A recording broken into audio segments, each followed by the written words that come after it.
they're causing the masses just to act irrationally, and it's crazy. You can't even tell them to get in the line anymore because Wow. they can't function normally and understand the purpose of a line. So Really? some I don't yeah, know it's if they crazy. don't understand the purpose of a line. They're just like tunnel vision. I'm going to get by any means Hmm. necessary. Yeah, it's crazy. It's crazy. You can't tell them nothing. You can't tell them nothing. They this close to inciting some what's the word I'm looking for? Rally of some kind. And I think soon as something crazy happens, the floodgates is gonna happen and people are gonna start rioting or something. I don't know what's gonna happen, but I really do think they waiting for the riots. Wow, What? that's What? unfortunate. You think they waiting for the riot? Oh yeah, I think people are loading up on guns and stockpiling ammunition, and I think it's only a matter of time before people start rioting. It's gonna take one case of something crazy to happen, and people gonna start rioting. I don't know what that case is Is gonna that be. Hmm? is that just the young people or Right, people at the Oh large? millennials. no, it's not. It's the millennials are actually the most civil ones. Oh, It's the old folk and and mostly the old folk actually. If you wow. 45 and up, if you 45 and up, you tripping right now. Oh, And I need God, you to understood. stop tripping. so us older seasoned people, we need to stop tripping.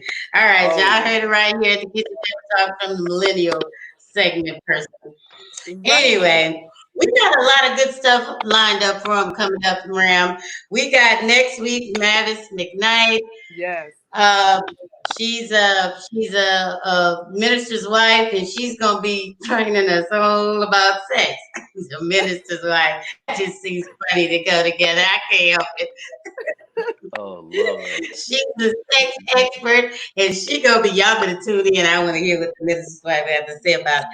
She's gonna be talking um, the Of secrets of of a a good married wife. life The of a secrets of good a good wife. wife. I Yeah. always get it wrong. Y'all know I get it wrong, but her that part. Miss The secrets Mavis of a good McKnight. wife. Mavis McKnight. Yeah, I said her name right that time. Mavis McKnight. I've been posting her. A couple people told me today they thought that they were all coming on the night. I'm like, no, y'all not reading the little dates at the thing.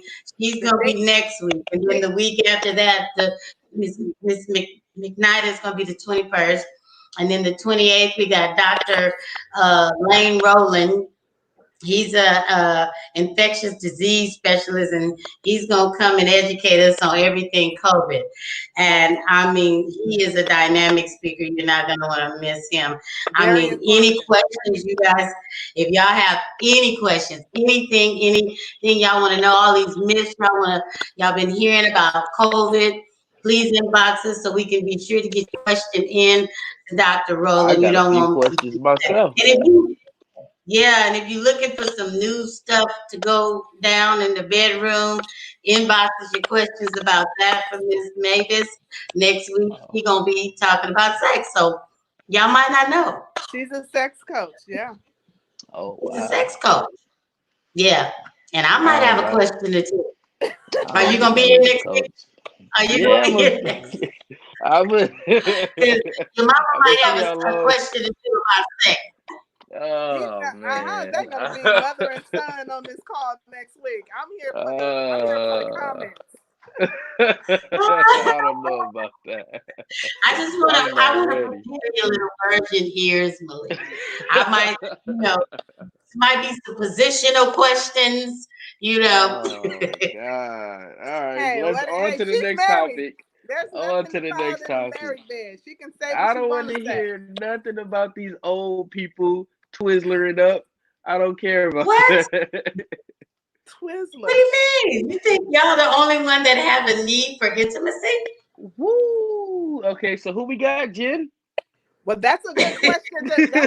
Let's hold all of that for next week because this is good and juicy. Exactly. Exactly.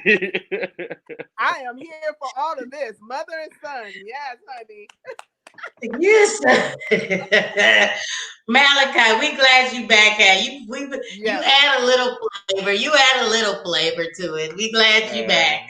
we I are. know. Welcome I back. know. Welcome back. We just need you to be consistent. Don't be giving me heart attacks 3 minutes before the show. You on the train and all it is. Well, Oh man, at this point, he's at home. He has to be at home, so there shouldn't be an excuse you unless right. he get called in to work. Yeah. Okay. And be safe out there with working out there with them people and if they get too excited, you just get out the line and tell them they can have a line. Yeah, absolutely. uh, All right, Ram. I'm excited. I want to know all about. I got to get my finances together. Come on, tell us all about our guest tonight. Your relationship with money. Yeah. So we have Miss Jen Fontanilla that's coming in. She is an amazing speaker. She is a six-time author. She's worked at Disney. She's worked at Warner Brothers. She's worked at Target, Goodwill. She's worked at U.S. Air Force, and she has over 15 years of experience as a in financial services. She helps women go from financial confusion to certainty. Now we all know Mm, confused is, but we have to be certain, especially during these times. So, as a certified financial educator, Jen provides practical knowledge and helps clients identify and change their money patterns and subconscious behaviors. mm, And she empowers them to develop a better relationship with money. So Jen is committed to helping women or people in general take control of their finances so they can gain clarity, hope, and confidence. So let's mm. bring in our guest, Miss Jen. You guys send some likes, some love, some hearts, and let's welcome her in, Tina. yeah, send your love. Send your love. Y'all give your love. Send your love. Send your love our way. Get some likes. Get some likes. Oh, let me bring her in. I'm so busy moving around. Y'all give Mhm. Jen some love. Come on, Jen. Where you at? Where's my thing? Add Jen to the screen. There we go. Money coach. Yay. Hey, Hey, Can we we Miss got see her her? in Can Jen, we here. welcome see her? on Where did she in. go? What's happening? We see her. She's here. Can We y'all took her see out. her? You You took took her her out. off again. Here. Hold on. Y'all hold on. Don't There go you nowhere. go. There you Oh, go. nope. You keep taking her out. Yeah. Yeah, well, because There. I don't, There you on go. my She end, I there. got There a you black go. screen. She there. Welcome There we in, Miss go. Jen. Okay, Yes, there we go. yes, Yay. we Y'all did. give Jen some love. Y'all hit like and share. Hit like and share. If y'all don't need Yeah. information, give it to somebody else who do. Please don't be selfish. Hit We like all and need share. this Show us some information. love. Give-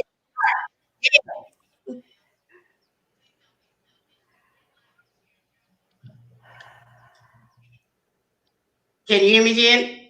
Yes, I can. Okay, go There. ahead. Well, thank you, Jen. Again, thank you for coming on and being our guest for tonight. We really appreciate you taking the time out. We know you could be doing many things, but you chose to be our guest. And so I did read your bio, your short bio, which was amazing. But we want to give you the opportunity to introduce yourself the way that you would like, and just, Sure. let's get going. Absolutely. So thank you for having me here. I was backstage. I was just busting up. I was just laughing at yeah, it was just hilarious. So I'm like, okay, this is going to be fun. This is going to be so fun. And especially because we're talking about money, and Yeah. money is such a emotionally charged subject. There is a lot of happiness behind it. There's a lot of grief behind it. It can be very polarizing, but it's important, and it's good that we're talking about this, especially with what's happening in today's world, everywhere, locally. And so I'm glad we're talking about this together. And so like Ram said, I've been in financial services for 15 years. I was formerly a financial advisor, and the reason why I even got into this was because I remember before I was a graphic designer, and I still kind of do it, but not it's not my main focus. But I No remember sitting. wonder. Yeah, it all makes sense now, right? All the marketing stuff. Yeah. Yes. And so I sat there at my desk thinking, I went to college. I'm making incredible money at a young age. And then I realized I don't know anything. I don't know what am I supposed to do with. I mean, thank God I was a good saver. I knew that much. I wasn't, just buying anything I wanted. But the challenge was, I was like, I know there has to be more than just putting the money in the credit union or a savings account or just putting it in your checking account. And so from that point on, it was just always bothering me. And I realized, okay, if I feel this way, how many other people feel this way? Because every time I've done a workshop, every time I've done a conference, and I ask how many of you got formal training about money, maybe one person will raise their hand. And you know why they raise their hand is because their mom worked at the bank or their mom is a CPA. And that's the only reason why they have experience with money. Everybody else, we kind of just figure it out as we go, as we become adults. And, it's a trial and error situation where some of us had made so many mistakes. And so I was like, I don't like this. And so that's how I ended up going into getting licensed and going into investments and doing retirement plans. But the way that I went into going into coaching in the more recent years was because I realized that even though people wanted to come to me to do investing, because let's be real, when you say like, "Ooh, I'm investing," "Ooh, I got a portfolio," it's sexy. Right. Nobody's saying like, "Oh, I'm doing a budget," right? Nobody thinks that way, right? Nobody is saying that. Right. However, what was happening was when I saw people doing level 5, let's say they're doing the investing. And then I would take a look at, oh my gosh, their relationship with money wasn't right. They had a lot of debt. They weren't even saving. There was no spending plan. So everything was being done backwards. And that really bothered me because I realized the foundation isn't there. They're not doing things in the right order. And I really wanted to be able to take people through that process where they're setting themselves up for success when it comes to their money and that they're doing the right things. And so that's how I ended up going into the coaching space where I can really hold people's hands, take them through the process. And not only just, let's do a budget, let's do a spending plan, let's set our goals. And those are all important. The logistics and the practical things, those are all important. But the thing that was very important to me was to take it even further, where I actually walk the client through a process where I will look at their subconscious patterns. What is their money story, their money bio? Where did they get these beliefs? Whether they got it from their mom or their dad, or it was self-actualized. And so when we take a look at where those money beliefs came from, it uncovers a lot of things where, oh, this is where I got that belief. Oh, this is why I have this kind of relationship with money. But when you go into that kind of work and you do that kind of deep dive, everything else will kind of fall into place because it's not, I mean, have you ever run into people that say, I don't know why I can't save. I don't know why I keep buying gifts and I run out of money. I'm not taking care of my bills. I just want to buy gifts for my friends. And they just don't understand why do they keep repeating the same patterns or the same habits. It's because they haven't taken the time to uncover what did they go through from their childhood? What did they grow up with? And when they don't see that, when you're not aware and you don't have mindfulness of where those things come from, it's very hard to understand why am I not making a breakthrough when I am getting the practical stuff. I'm told all the time to have an emergency fund, create a budget, but for some reason, it's just not clicking. And so for me, it's very important to not only do the logistics and the practical, but also to take clients through that process where we're understanding the subconscious patterns and the beliefs and things like that to uncover so that everything else can flow a lot better. Right. Absolutely. Now, do you find, oh, go ahead. Good. You said something about level 5 when you first started level 5. Yes. What does that mean? I was just kind of referring to the fact that there's a financial house that you build. And when you build a house, you need it on a strong foundation, right? So there's a lot of things that you want on the foundation, like insurance, for example. You want to get rid of your debt. But people don't look at those things at the basic level. They just want to go, hey, I want to invest because I said it sounds sexy. Like, hey, I got a portfolio. Right. Hey, I'm invested in the market. I own stocks. But it's like, you don't have insurance. You don't have a will, a living trust, all those foundational things. And that was the challenge I was seeing, that everybody wanted to jump to the top. And it's like, you don't put the roof first and then try to slide under the foundation, right? Same idea. Okay. Yeah, that makes sense. That makes a lot of sense. Yeah. Okay, you was going to say something, Bram, because I got a ton of questions if you don't.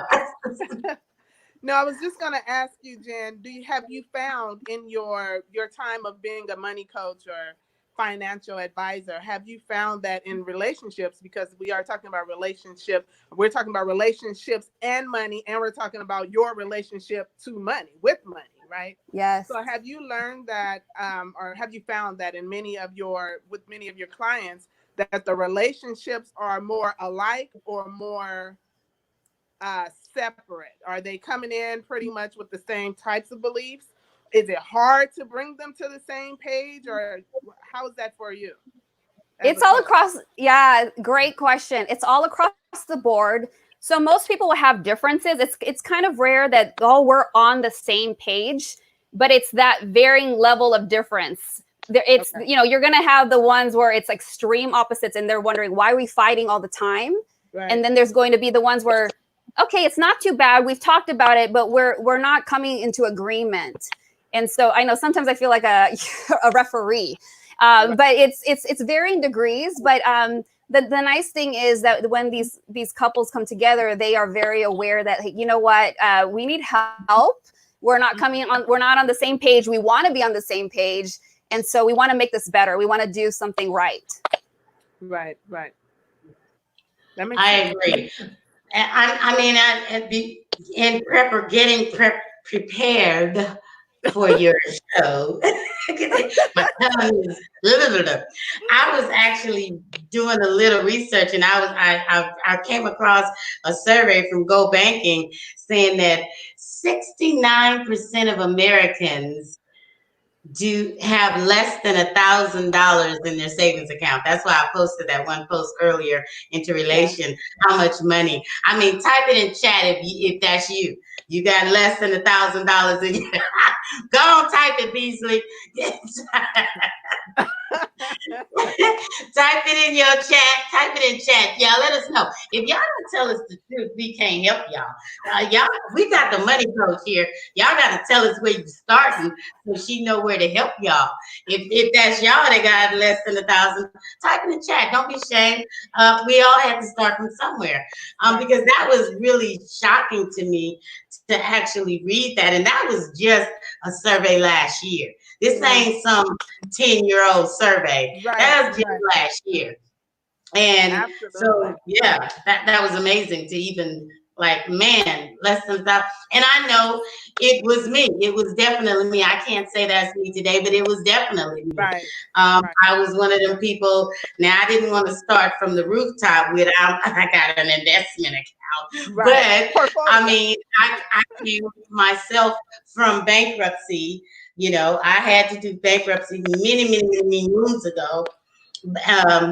But I was there at one point. And so how do you come back from something like that? Yes, I know that's a fear that people might have, like, oh my gosh, I messed up, I made all these mistakes. And the thing that I have to remind people is that everything is fixable over time when it comes to your money. And sometimes, for example, bankruptcy is a perfect example. People like, oh, I don't want to do it. And as much as I don't say go get that, I think at the minimum, do your best, get help, find out what is it that you need to do, get some credit counseling, figure out what is it that you need to do so that if you can put a plan together where you can tackle the debt, have a plan in place, have an idea of roughly when is this going to come to a zero balance, that type of thing. But you know what? There are just some circumstances where it is just nearly impossible. Let's just be real. Like, I mean, as much as we want to say, like, don't, avoid it, like, there are just some times where you just can't do it, no matter how much you try and want to avoid it. And so, I tell people the thing is, if you're going to take drastic measures, first off, take a deep breath and give yourself some grace. Give yourself some grace. I think that's the thing that a lot of us, we put on a lot of guilt and shame. But the thing is, we have to remember we're doing the best that we can at the moment that we're in with what we have. And the thing is too, that after that happens, you know, I know this is getting cliche, but I've been saying it, this too shall pass. I mean, depending on what kind of bankruptcy you have, you got 10 years that will fall off. Those types of things, you know, you can always fix a credit score. That can be repaired. It's not like it's going to stay at 410 for 20 years. I mean, unless you keep up that kind of activity, but, you know, I'm sure that's not where we want to stay. But, you know, I think there are so many tools and resources to help people recover, to help people get on track, to help people develop new habits, better habits, and, you know, most of all, a better relationship with money and having positive mindsets. Because the other thing that's holding a lot of people back is having a negative relationship with money. I'll give you an example by what I mean by that. People that say like, well, you know, the rich are greedy, or, greed, money is the root of all evil. You know, when you start saying phrases like that, that's an indicator of a negative, and, and a side note, that is a misquote of scripture, by the way, but that's a different show. But, you know, when you have those types of things going through your mind, that is all culminating within your brain, and it's giving you this negative viewpoint of how money works, or even your relationship. And there's this exchange of energy in the world. What you are exuding out, the energy that you're putting out, you have to be, you have to, and if you want to get biblical on me, it's the same thing as the law of reaping and sowing. If you are constantly sowing these negative thoughts about money, what do you think you're going to reap back? So you have to start becoming aware of those things. But, to go back to your point and to the question, it's really about understanding that everything can be fixed, that there is hope. It's not that you're trying to stay in that situation. And not only that, whatever mistakes you have made, whatever has happened in the past, and you are on the path to trying to fix it, your past does not define you. You have to leave that there. And the other thing too, I think is so important for everybody here to understand is that you have to have financial forgiveness. You have to forgive yourself so that you can continue to move on, because some of us are so hanging on to all those problems in the past. You're giving yourself this guilt trip. You're saying like, I messed up. Oh my gosh, I don't deserve this. I keep doing this. You cannot. You have to learn how to be your own best friend. You have to start learning how to have a positive and good relationship, not only with money, but with yourself. Because when you do all those things together, that is what's going to help you progress. You can't try to develop good habits if you keep saying bad things to yourself. You can't expect to have prosperity and abundance if you keep calling yourself a loser. It just doesn't work like that. Everything has to be in alignment with your mindset and your habits at the same time. Absolutely. The action would follow after that. So if a person was feeling those negativity, those thoughts, that mindset is not in alignment with where they really wanted to go, what would be the starting point for someone who has been told that, your name is what's going to take you, your credit is what's going to make you, but they don't have those people around them that is feeding them the information, or maybe they're just afraid to ask the questions or embarrassed to ask the questions. What is a good question to ask, or where is a good place to start with trying to build your credit? Yeah, well, in building your credit, I mean, there's a lot of different steps. So first, you have to really sit down and be real with yourself, because I think sometimes we walk in this fog, and it's like this. We want to live in this reality that's only in our mind, and sometimes we have avoidance behavior. Sometimes we want to think that, okay, it's not that bad, but it really is. Because I say that because there have been many situations where I've seen clients where they are hiding statements. I shouldn't even say hiding. They don't open their statements, like for their quarterly investment statements or policies or things like that. They don't open it because they don't want to. I don't know. There's a fear. There's a fear, and they don't want to. They don't want to see it, or they don't want to even learn how to understand it. I'm not saying understand the breakdown and to the point where you're like an analyst, but at least open it. At least be on top of things. Yes, open it. Be on top of things. File it away, or whatever the case may be. But when it comes to repairing your credit, I think it really has to come back down to analyzing your habits, taking a look at what is it that you're doing every day? Why are you spending this money? Why do you understand the difference between needs and wants? Right. I think there's a lot of times, I've done a lot of interviews and we were talking about, needs and wants. What is considered, we talk about essential workers. What is an essential need and what is like, you just want this. Yeah, that's good. Especially when we are some people are in dire straits. Some people are very stressed out because either they lost their jobs, they're in a situation of uncertainty. They don't know when the next check is coming. They're still waiting for that stimulus check that went out like last month. That they've spent already. Exactly. And that's the scary part. And so, and then there's other things where people justify, well, I deserve this. Well, I want to enjoy life. It's like, I get all that. And there's a time and place for that. But you have to also understand that if you want things to change or get better, you have to be very well aware of your habits. And if you're not willing to change that, don't complain. You really aren't setting yourself for success where you're on the path to adopt new habits, healthy financial mindset. And so, you have to look at your habits. The other thing I would also add is, like I said earlier, take a pause and really think about when you were growing up, what were some of the things that you learned growing up? Did you have parents that demonstrated healthy habits? Did you have parents that taught you about money? Or did you hear negative things like, we can't afford that? Or we don't deserve that? You have to kind of look at your money history and see how you grew up, because that will give you a good understanding, like, oh, that's where I got that. That's why I probably feel this way. So it's really important for people to do that introspective work to see how they came up with those ideas. Or sometimes it came up on their own and their own experience separate from how they grew up. But it's so interesting with money. A lot of it is not related just to numbers. So much of it is psychological. So much of it is behavioral science, and so much of it is tied to our upbringing and the thoughts that we have and the thoughts that we form. So it's not just like, okay, sit down and do a budget, which is you have to eventually. But it's really understanding, where did this come from? Why am I behaving this way? Where do these habits come from? Are my goals more important for me to achieve? Am I willing to sacrifice some of the way that I've been living in order to achieve those things? Because sometimes some people don't want to give it up. And I've seen that. And it's sad because I want everybody to win. But sometimes you see people that, like, okay, they don't want it bad enough. But they'll continue to just keep repeating the same problems. Absolutely. I totally agree.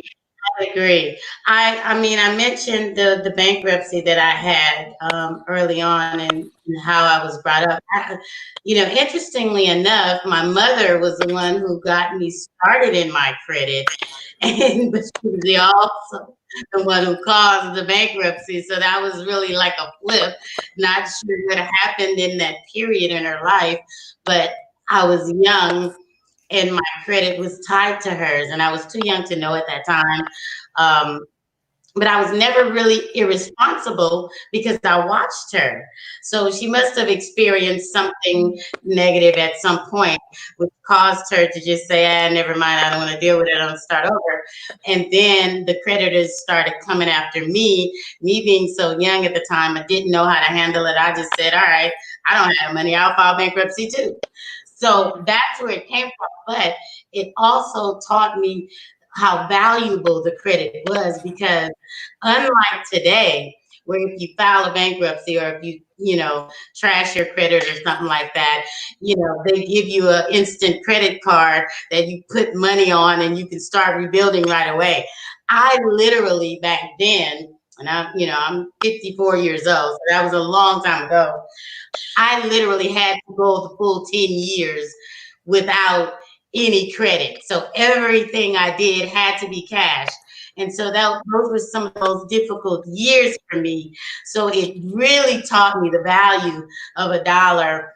And while it was a rough period, I'm also grateful for it, because now I don't let anybody screw with my credit. So like, it's very valuable to me, because I mean, if one thing I learned was your name is very important and valuable. And I tried to pass that on to my children. What do you say about that, Big B's? Did you get any of that from me? Oh my God! Now we got no audio from B's. What the hell? We can't hear you. We can't hear you. We can't hear you. Oh, Well, He's he'll gonna come back. on and his volume will be up. Yeah. But at any That was a rate, good. That was a good I tried question. to pass that on to my children to relish their credit, and I think that they're doing pretty okay with that. As far as I know, I don't know. there he is. We can ask him. Can you hear us now? Can you We hear us? can't hear him. But we can't hear you still. We still can't hear you. We don't know what happened. We still can't hear you. Okay. Fix your audio, dude. Not sure what happened. Anyway, go ahead, Jen. So yeah, I learned a valuable lesson from that. But as a result, my relationship with money and credit, I'm very careful with it. Now I really try not to live above my means. So I know that. But I really felt like this was a valuable conversation because so many people in our culture live not even from paycheck to paycheck, live from paycheck to payday loan to Yeah. paycheck. Yeah. I just really feel like that is a genocide in our culture that is disruptive to our culture.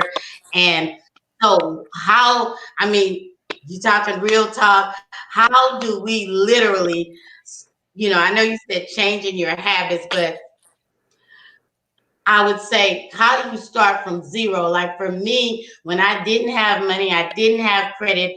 And one of my first bad experiences is, I don't need insurance on my car.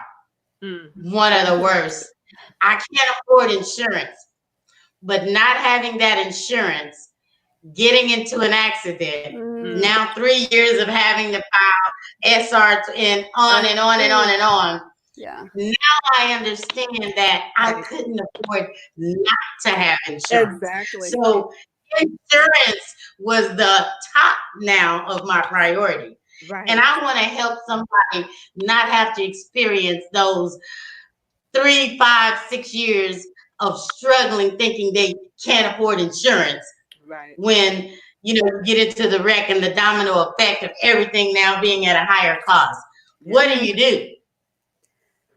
Yeah, oh gosh, I have like so many things going through my head, and I'll allude to a different example with insurance. But when situations like that happen, it's so disheartening. And when we look at other people, especially people that we love, friends, family. Oh, you're back. Oh, he's gone. Can you hear you? He was here for like almost there, Malik. He was here for like 2 seconds. And I know, I would have loved it. So it's tough because here's the thing. And I'll give you an example, and I'm sure you've seen this on TV. We got the stimulus checks that went out, right?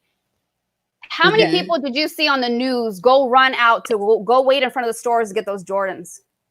Oh my God! Is that what that's I heard about that. Yeah. Yeah. They were getting Jordans. They were at and the I'm store like, Saturday, I think. I've seen people complaining about, I don't got my job, I don't have money. How am I going to pay my rent?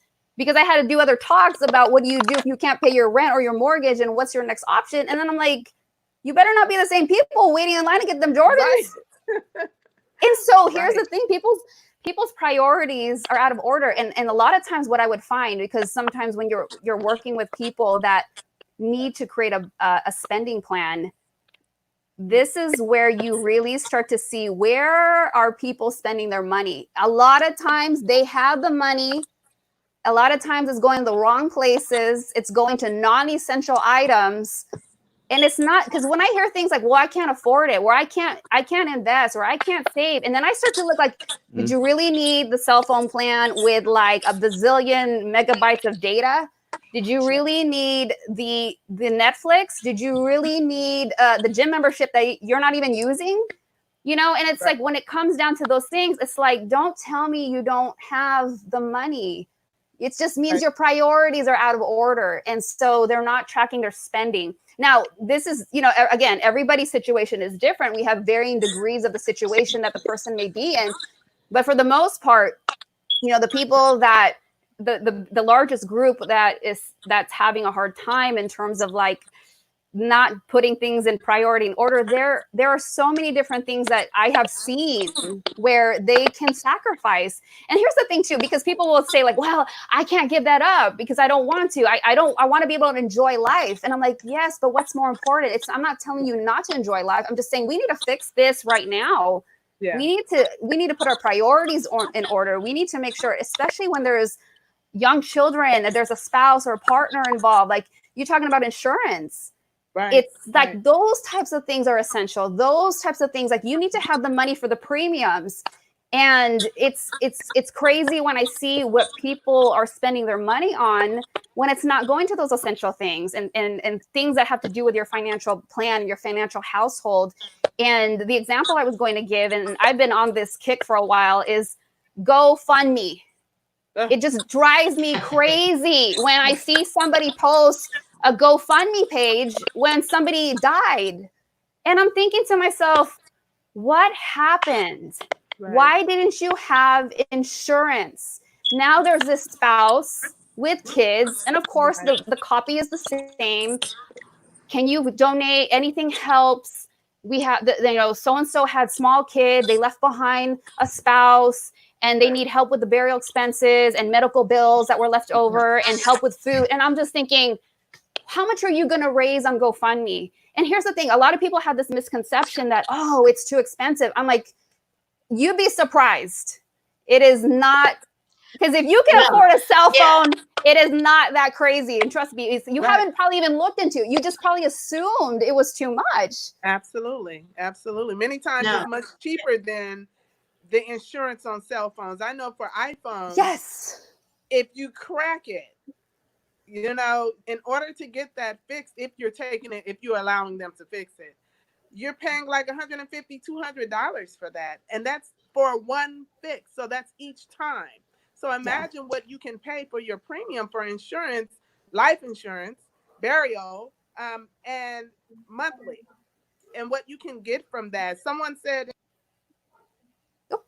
Okay, now we lost Ram. But yeah, no, I totally agree. I totally agree. I definitely, that's why I brung that example up, because for me, I literally had to prioritize. I just wanted to hear what you were going to say, but I did have to reprioritize. And something else went to the bottom of the list. You understand what I'm saying? Because I learned that I don't want to have to pay $500 for insurance when I could be paying $3 and risk driving without a license and all those crazy things that you have to do because you neglected to carry, you know, car insurance, because that was originally $50 a month. Wow. And it was originally $50 a month, and I was like, yeah, nah, I don't need that. This a bucket anyway. It's $50 a month. No, you can hear me now? We got you. We can hear you. Okay, I can't hear. And, I can hear Tina. You can't hear me now. Oh Lord. Anyway, Tina. Can you hear? Can you hear anybody? Ram, can you say something? You can hear me and Jen, right? Yeah, I can hear y'all. I just can't hear Tina. I'm gonna leave. Okay, well, let's just roll with that. Let's roll with that. Oh Lord, he going back out and coming back in. Lord have mercy. But anyway, that is just such a valuable lesson. I want to read some of the comments. Let me see, who is this? James Nichols said he's coached with you. Now he's blessed to have 100K or more in the savings. Yeah, give it up to James. I mean, that's a blessing. Nicole says your desire and need for financial security has to be stronger than your immediate gratification. Definitely. If you guys have questions for Jen, type it in chat, click like and share while you're at it. Type it in chat, click like and share. Yeah. Malachi, can you share with us your beliefs in your relationship with money? Ram, tell him. Can you hear us, Malik? Because I he can hear can't hear y'all me. too. I He No, still you can't. can't still hear can't hear you. Tina. He can't hear Repeat your me. question, Tina. What was your question, What Tina? is his relationship with money? Okay, what is your relationship with money, Malik? What's my relationship with money? It's a trying relationship for sure. There's been a lot of ups, there's been a lot of downs, and a lot of merry-go-rounds. I will say that. Um, Growing up, like Jen used to say, you got to look at your past, and I can attest to that. Growing up, I never really wanted for anything. My mom was a great provider. She never made it feel like we didn't have money or we couldn't get the things that we wanted or needed. But I will say, growing up, I always did hear that I didn't have McDonald's money. So now that I'm old enough to get my McDonald's money and get McDonald's, every time I have money, I say, "Oh yeah, I got McDonald's money," and I spend that, regardless of how much I have or not. I always make sure that that's one thing. I can see how the wants and the needs, the there's a thin line between it, and it can get a little blurred. Because growing up, it felt like a need. Oh, I need McDonald's, and now that I'm grown, I don't need it, but I want it. You know what I'm saying? And So do I you take think it you every say time. to yourself, I have McDonald's money I and say I'm it going every to get it time. as a result of what mom was saying? We don't I have I McDonald's. don't want to blame mom. I don't feel like it's a result, but I do definitely say to myself, "Oh, I got McDonald's money today." Right. And I'm so I loving it. always, Right. yeah, exactly, and that carried over to a lot of things because I didn't really want a lot as a kid. I didn't ask for a lot, so I didn't have many wants. So when I grew up, I started realizing what I wanted. And when I started making my own money, I started just getting what I wanted before I realized that I had to, with money, just like with great power comes responsibility, with money comes responsibility. And it took me a while to realize that I had to be responsible with my money. So in the beginning, when I was getting money, oh, I was spending so frivolously, it was crazy. I spent it on every little thing I wanted. If I wanted it even a little bit, I got it. Right. I just got out of that habit, but it took a while. And now that I'm growing up amongst my peers, it was kind of odd because in the beginning, Jen had said, investing is something you shouldn't really be worried about before you have your foundation. But amongst my peers and other money coaches and family alike, they always say that the first thing you should do, or the first thing you should focus on, is investing. Even if you don't got it, invest. That's what everybody always says: invest, invest, invest. And so to hear that from you, Jen, was like wow. Like, I've always been hearing invest, invest. Start it now. Worry about it later. Just make sure you put money into investing. And this is the first time I'm hearing don't worry about investing. So I just thought that was pretty odd. Yeah. Well, let me add something to what you said, and thanks for sharing. It's everybody's situation is different and unique. So, for example, let's say I'm talking to a family, a young family, husband, wife, and maybe they have a small child. So, if they have enough discretionary income where they can afford to, of course, I'm going to encourage them invest, put some away. But here's the important part to note. It's the priority and the order. Sometimes people will just invest, but they'll totally forget about the insurance. Right. So here's an example. Let's say you invest. Let's say you're only doing $100 a month, right? You have no insurance, but you just wanted to invest. Let's say somebody the husband passes away after 3 months. He's got $300 approximately, depending on what's invested in that account. What is the family going to do with $300 left as a beneficiary, as a death benefit, as a what's left behind as the benefit? Right. Versus had he got 100,000. So it really depends on the situation. Like if you are young and single and no dependents, then you can afford to invest more. You might only need a burial policy. So it just really depends on the situation, what you're going to put the money into. But it's when people just gonna give this blanket statement, oh, just invest. But it's like, wait a minute, everybody's situation is different. You can't give, that's why even as an advisor, you can't just say like, well, because sometimes I'll be on like certain interviews and they're like, well, what do you recommend? I'm like, I can't blanket statement recommend anything because there's like a bunch of different people with different situations. Yeah. Yes, you can't just say like everybody go buy this, and that's what drives me crazy about some of these shows where they're like, oh, you should buy this stock, and I heard I should buy this. I'm like, from the person on TV, they don't even know you. Like, how are you gonna take that recommendation if they don't even know your personal situation? So you have to be careful. You always have to assess your own personal situation and get help. Go seek a financial advisor. Talk to a CPA. This is where you have to be responsible to reach out and seek out the financial professionals that can help you make these decisions. The problem is when somebody, for example, they have a 401k plan at work and they're like, okay, I got this new job. They told me to go do the 401k. They don't go to HR. They ask their buddy who has no investment experience, like, hey, dude, what did you put? I'm like, you got to talk to the person who can help you pick the right portfolio, the right options for you, not what your friend at work is doing. You know what I'm saying? So sometimes people have to remember, make sure you are being careful with where you're getting the advice and what to do, because it's hard when people, because I run into it when I was an advisor, people would ask me what to do and I would recommend something based on their, we sat down and I did an assessment. But then they would come back to me, well, my brother said, and I'm like, your brother's not even a financial professional. Like, dude, don't come to me with this. It's like, really? Right. Why are you questioning me? Your brother is, he works, for a retail store or something. Right. And I'm like, he's a manager, but what does he got to do with investments? So be careful with the advice. Yeah. Yeah, word of mouth is definitely powerful, and I guess it's worth more than professionals for sure. Yeah, we're running out of time. I want to take some questions and acknowledge some comments. Shani said her family called her the Black Jew because she can hold on to her money. She's a patient spender when it comes to herself. Ooh, but she'll give bigger than what she'll give to herself, to others. Oh, that's interesting. That's another show, maybe. I don't know.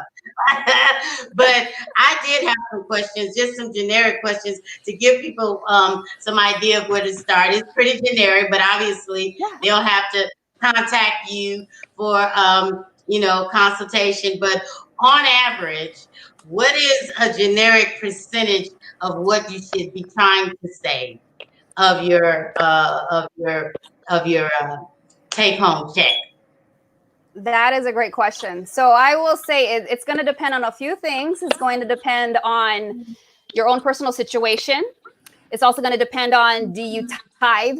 Because if you're a believer and that's something you do, you need to take that into consideration. We're not going to go into the discussion whether you need to do 10%. That's a personal choice between you and God. You also have to take into consideration, if you are going to save a certain amount, how much can you save so that you are still taking care of your needs?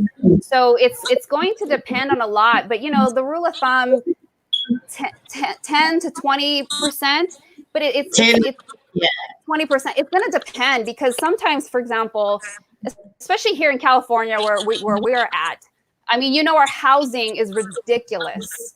So sometimes, depending on how much somebody's salary is, a majority of their take-home pay has to go to housing, rent, or mortgage. Mm-hmm. And so their situation is going to be different depending on how much they make, because the housing is very expensive here. So that's the one thing I have noticed across, different regions of the country, where depending on where you live, more depending if you're in an expensive housing area, that percentage is going to be much higher versus what you're able to save.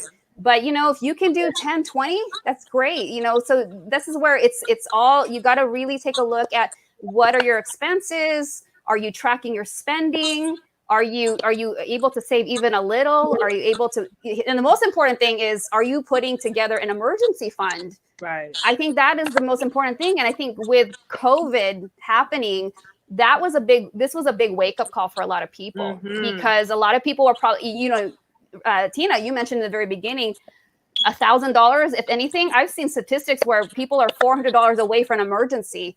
They don't even have that. And so when you think about with what happened with COVID, it caught people off guard. All of a sudden, this thing about having an emergency fund, people are like, oh, dang, I didn't save up for that. And here's the emergency right now. And we're scrambling, like, when is my stimulus check coming? It's like, that was the whole purpose of the emergency fund. And so I'm encouraging people, like, if you are in a situation where you are collecting unemployment benefits or any kind of benefit or something that's helping you, and don't feel like, well, I got extra money, let me go spend it. This is the time to hunker down and put away money, because cash reserves is what's so important right now. Cash is what you need to hang on to. So if you're feeling like, oh, I have some excess, I have some extra money, this is the time and the opportunity for you to build up that emergency fund. Yeah, I noticed. Yeah, you're right. Because on top of that 69% that had less than 1,000, 45% had zero. So that was really disheartening. What was the Zero. percentage? 45. Wow. Now, 45%. I won't ask y'all to type that in chat. We gonna build from here. Do you think it's and this is a method that I learned that worked for me. So say you have 5 bills and you're paying off the lowest bill first. Once that bill is paid off, the money that you were paying for that bill, you don't say, I have an extra $120. You roll that to the next bill until that bill is paid off. And then now you have, that 125 plus what you were paying for that bill, and you roll it to the next. And that's how you pay off your bills quicker. That's how you pay your car off sooner. That's how you pay your house off sooner, or whatever, your credit card. Do you think that's a good method? Yes. So a lot of people know that as the debt snowball method. And I agree. I think it's, There's a name for it. Yeah, debt snowball. So I think it's great. Type that in the chat. Yeah, type that in the chat.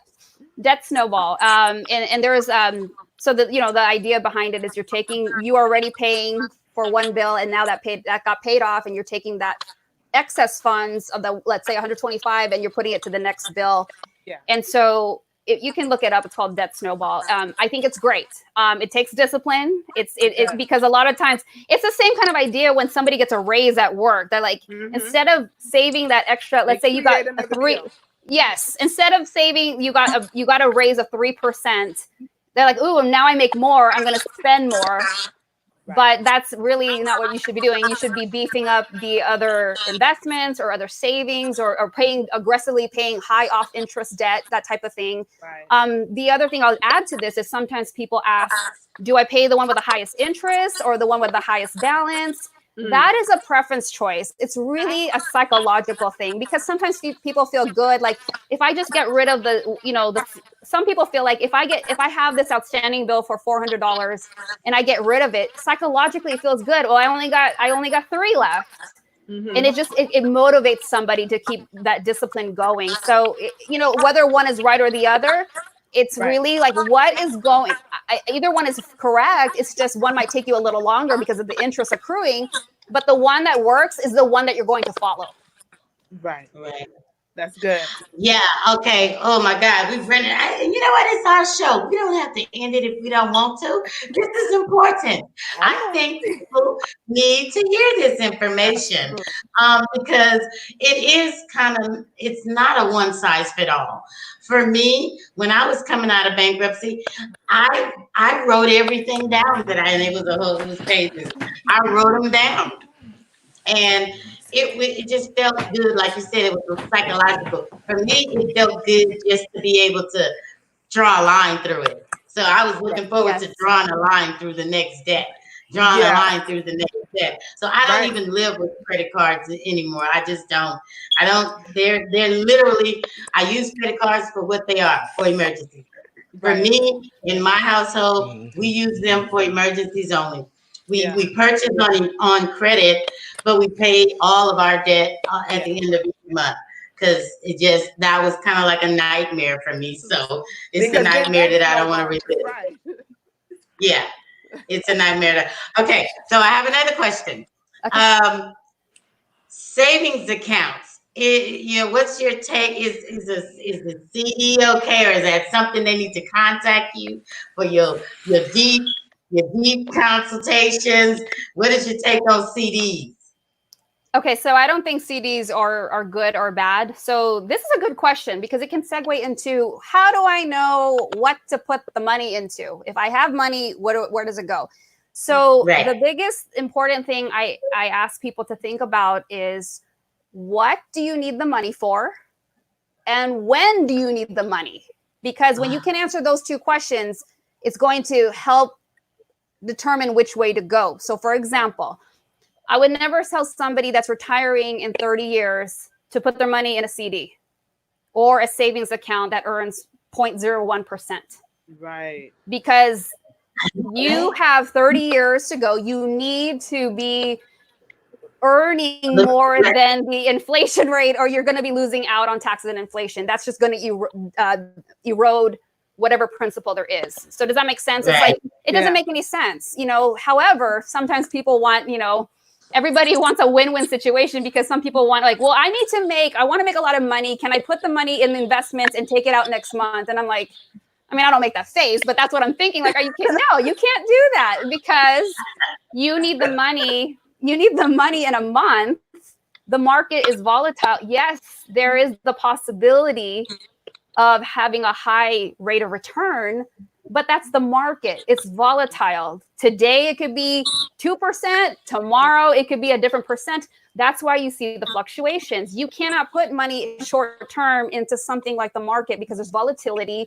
You could lose it, all kinds of uncertainty. But when you're trying to invest for long term, let's say 20, 30 years, if you're, depending what age you are or when you need the money, because there could be some people that I don't need the money till I'm 80 and they're 60. So depending on that time horizon, you can ride out those ups and downs. You can ride out the market because you're not trying to pull the money out by, next month. And so that's what I mean, so depending if you're going to do some short-term savings, a CD might be the answer. It depends on the situation, but you have to also always take into account, always know how you're going to get the money in, always know what it's going to take to get the money out. A lot of people don't look at taxes. They don't look at penalties. They don't look at the time horizon. Like, oh, I didn't know I couldn't take it out in 6 months. Yeah. I didn't know I had to be 59 and a half. You have to pay attention to the fine print. You have to pay attention to when that money can be withdrawn. Are there taxes involved? Are there penalties involved? Know the rules. Do not just blindly go to an advisor and just, hey, just take care of it. Whatever you want to do. You have to be educated. You want to have money. You want to build wealth. You cannot just sit on the sidelines and just think like it's just going to grow and I don't need to know what's going on. You cannot. You have to. I'm not telling you to become an expert, but I need you to be invested mentally. That's what you're for. To know. Yeah, and I'll guide somebody. You're the expert. Yes. It's so important for the person to know what's going on because I've had people go like, well, you do, just whatever you want. I'm like, no, not whatever I want. You need to know what's going on here. This is your money. You can't be so flippant about it. You need to understand and be educated, understand. And I'll also mention this goes for couples. Many times there will be one of the partners that will overall in general, be managing the finances in the house. And one of them will say, don't talk to me. They handle it. I don't know anything about that. Ask that person. And that's a very dangerous place to be in because I used to host divorce workshops. And I would say this it was women. And I would say, you have to know what's going on because what's happening is one or two things are going to happen. Either he's going to die or you're going to get a divorce. And if you don't know what's going on with the money, you're going to be in a world of hurt. And I had a couple clients that went through that, or I couldn't take them on as a client, but they didn't know they were lost. They didn't know what money the husband had invested the money in. They didn't know what accounts were there. And of course, he's not going to tell us. And on top of that, just because you're married, your name is not on the account. You can't call up Fidelity and say, hey, what's the balance? They're not going to tell you. Right.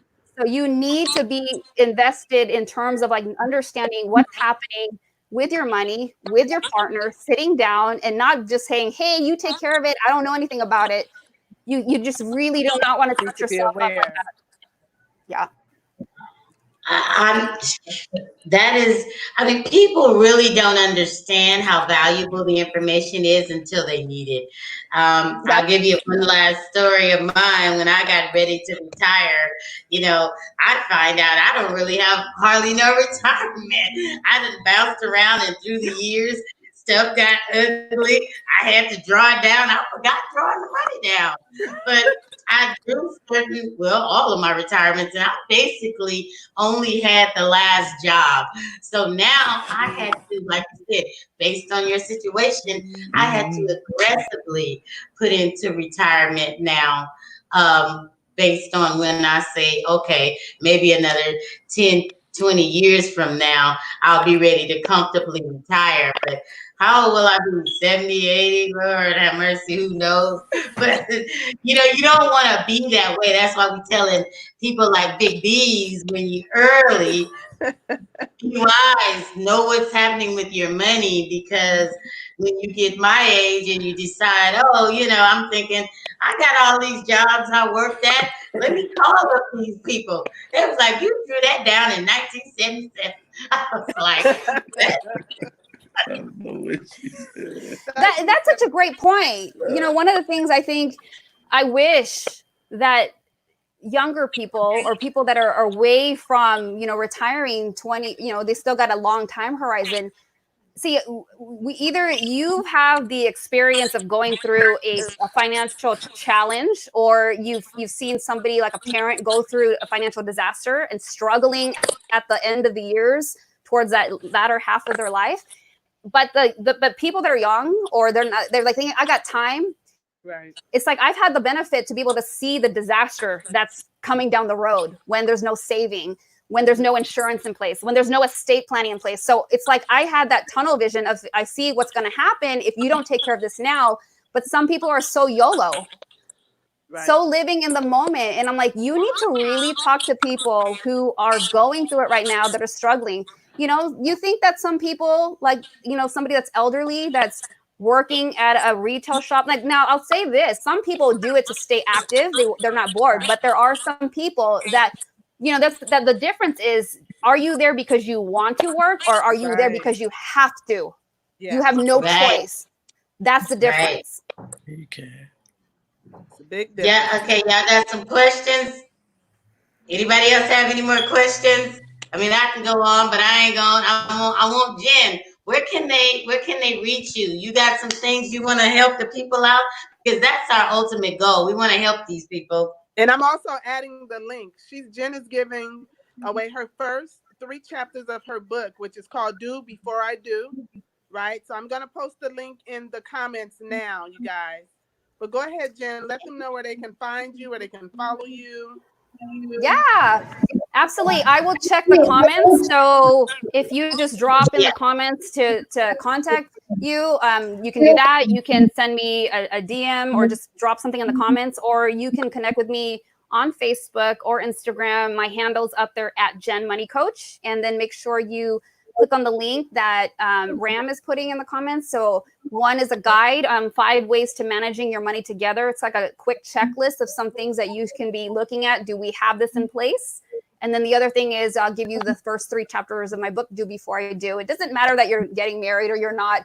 It's a good, I love the first 2 chapters, because it really isn't about money. It's about looking and journaling about yourself and understanding who you are. And I know, I'm really, really big on mindset, because I'm telling you, if you're not into that yet, that will shift everything for you. Your mindset and how you are approaching, things in life in general.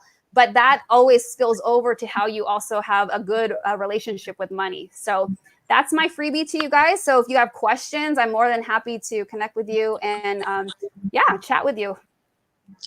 Yeah, I mean, this was valuable information. I enjoyed all of it. The link rolling across the screen there, that's where you can go and get the freebie, the list with the 5 things that you're going to need to have in place, as well as, I believe, the first 3 chapters of Do Before I Do. Is that it, or is that this one? That's it.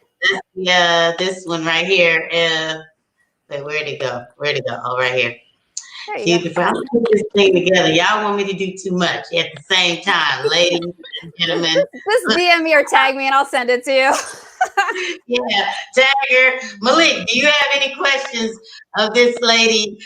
Yasmin just joined. Thank you for joining us, Yasmin. We're talking about money and your relationship to it. She thinks she's the mama. She thinks she taught me everything that I know about money. That's backwards, but okay. Do you have any more questions, Yasmin? Ask him. Do he have questions for Jen? I mean, Ram. Do you have Malik? Do you have any questions for Jen before we get off? Oh, do I have any questions? Yeah. For your Uh, young people. if I did, I forgot they were in the middle of the show.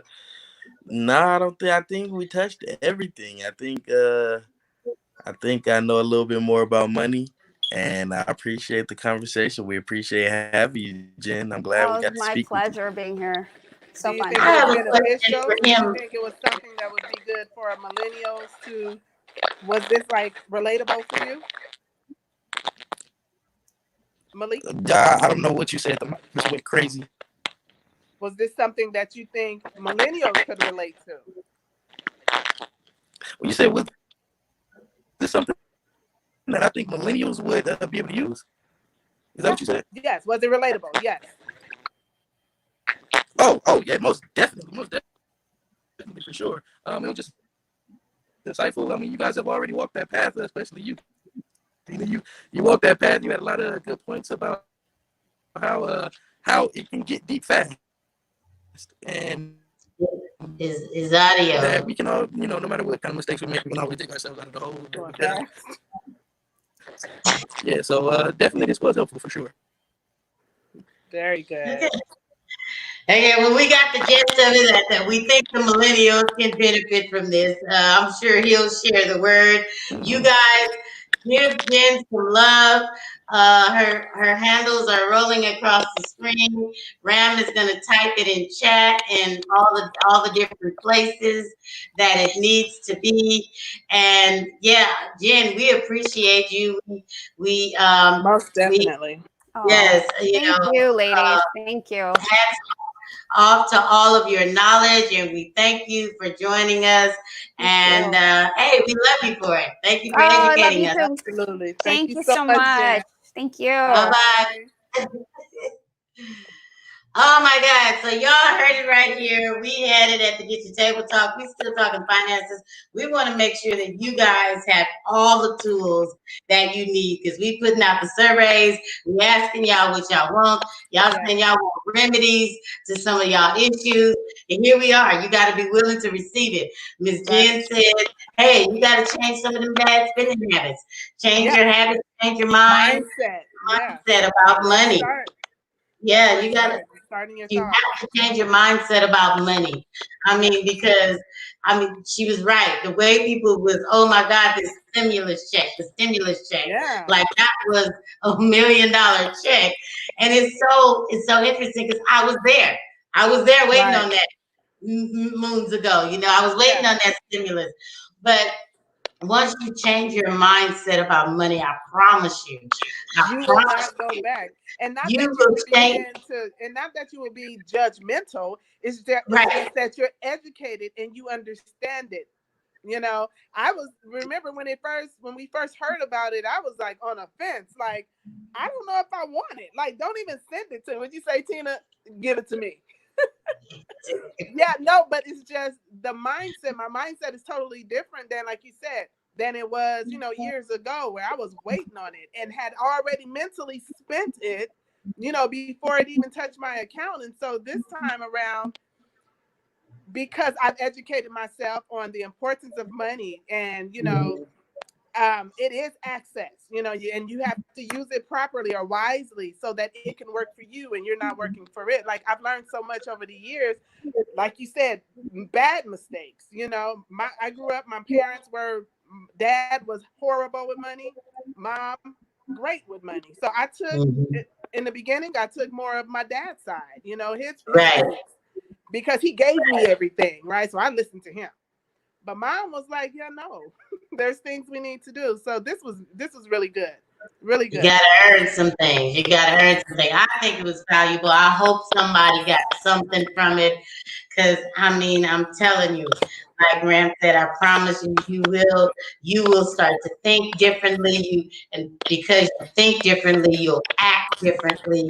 You'll Yeah. act differently with your money, and as a result, you'll yield different benefits with That's your good. money. Yeah. It goes all together. And Yeah. like you said, people tend to think, oh, they changed, they didn't got uppity, they didn't this. Not that. No, I'm just wiser now.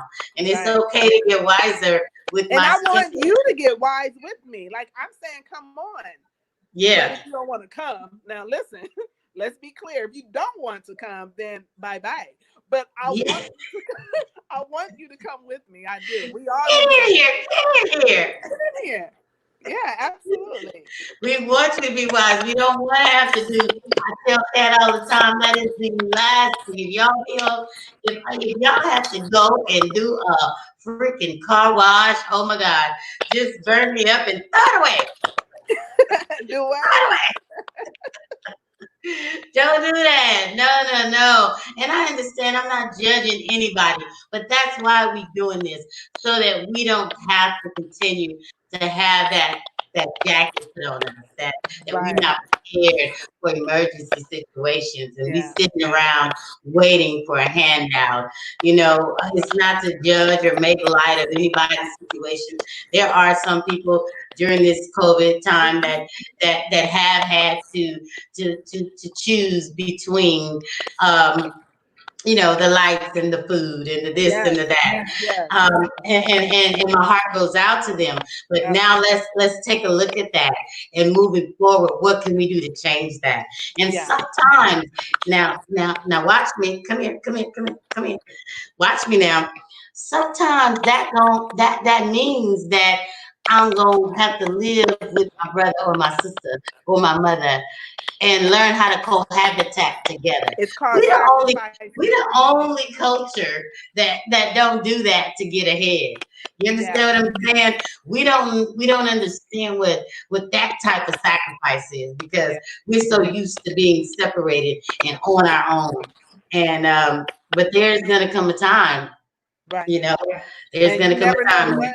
you never know what the situation will be that will lead you there. And so but if you're not available for it. Wait, hold on, Ram. Stop the press. That's not for you, Gillabo. She's talking about, well, okay then. Oh, her daughter says she's coming to move. She's coming back home. Oops. That don't mean kids that don't want to pay no bills. Right. That's But you not what can. that means. No, not you. Oh my God, these kids, Lord have mercy. You have to But write a but check. but it does mean that we gonna have to, this may be some times where we have to come together. We definitely have to come together and just learn how to work together to make Buckle our down. resources stretch, because we're Right. going to have to share our resources. That's Right. that's what that's gonna have to be. Malachi, you're supposed to be on the Absolutely. show. Why are you on my phone?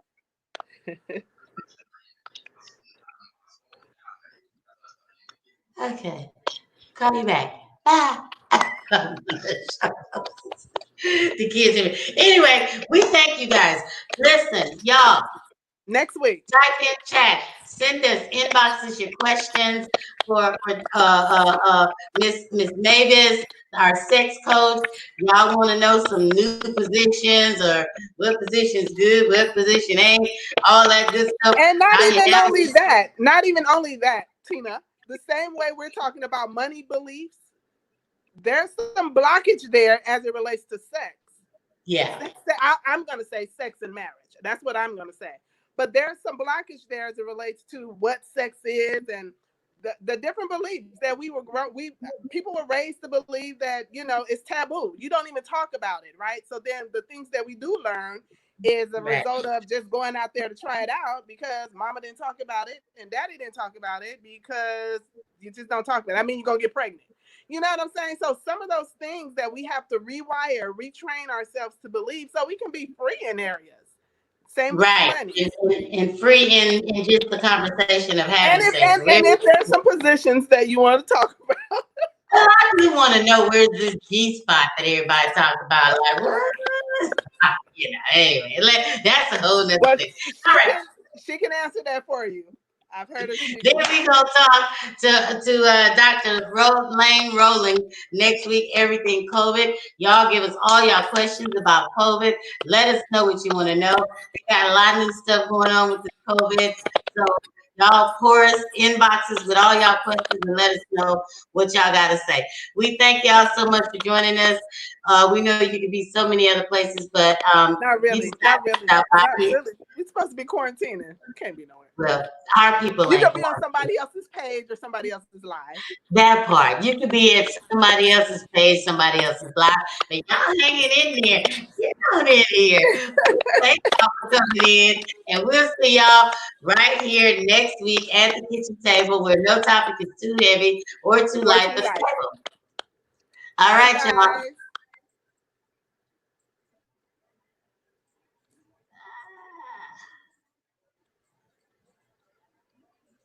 My broadcast won't end. Lord have mercy.